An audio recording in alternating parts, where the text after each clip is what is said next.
if I were to be honest, I spent much of my childhood feeling kind of powerless. I didn't really know how to say no, and I just felt kind of like life was happening to me a lot of the time rather than me happening to life or me creating my life. That was my experience.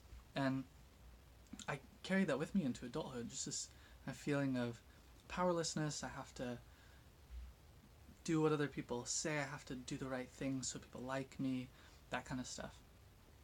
And I was in this coaching group recently, and a coach friend of mine in there called me out and he said, Anthony, what do you do with your anger? I said, well, I tend to just like push it down. It's like hiding somewhere. And he said, I think your power is over where your anger is. By pushing down your anger, by not being in touch with your anger, you're not in touch with your power anymore either.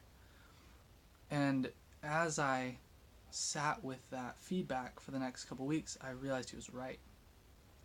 I realized that we do this a lot, I had made this dichotomy in my mind that either I'm not angry at all and I'm just happy and easy to be around, or I'm this angry, raging person, and this one was unacceptable, so I'm going to be this. And I had not given myself any room to explore this in-between space, and it had become really unhealthy, and I just wasn't in touch with my emotions. And you can't selectively numb emotion, so when you numb anger or sadness or disgust, you numb joy as well. And so I gave myself permission to explore this continuum. The way I did that was, or the practice he gave me was just to sit with my emotions and feel what I feel.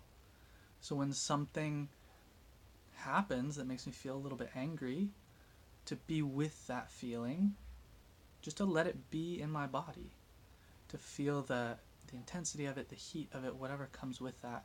Not to have to do anything with it, but to just sit with it, be with it, and let it be, rather than immediately suppressing it.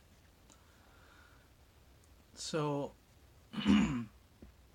if you're anything like me and you feel powerless, not in control of your life, then I invite you to begin to ask yourself, hey, what's my relationship with anger like? Do I suppress it? Do I even ever feel angry?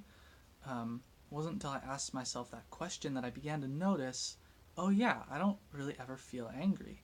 I thought it was a good thing, and it wasn't a good thing. It wasn't healthy. And so my invitation to you is just to feel what you're feeling. Be with your feelings and just let them be in your body. Notice them. You don't have to act on them, but just like let them pass. The more you're able to feel those things, the more you'll be able to feel joy in your life. The more powerful and authentic and whole you'll feel.